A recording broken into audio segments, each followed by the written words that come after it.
Senate to begin election year collision with House over government spending.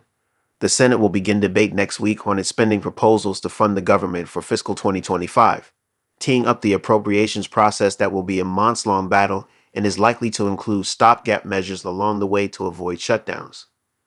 Political tensions over spending and hot-button policy issues will be intensified in an election year when the balance of power in Washington could dramatically shift and alter which party controls the nation's purse strings.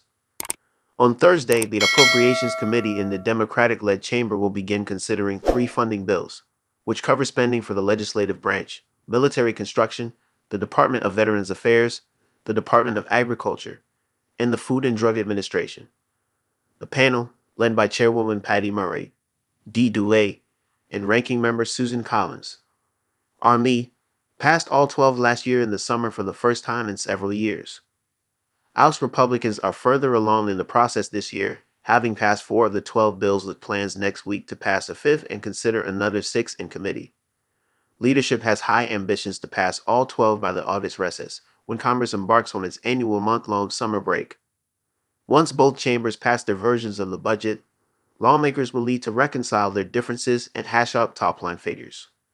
Congress has until the start of the new fiscal year on October 1 to approve government funding. Otherwise, a temporary spending bill must be passed to avoid a shutdown. With lawmakers having met that deadline only 4 times in the past 40 years and the November election fast approaching, a stopgap measure known as a continuing resolution will almost certainly be required until after the election. Lawmakers did not approve the full fiscal 2024 spending until late March of this year, nearly 6 months into the budget year.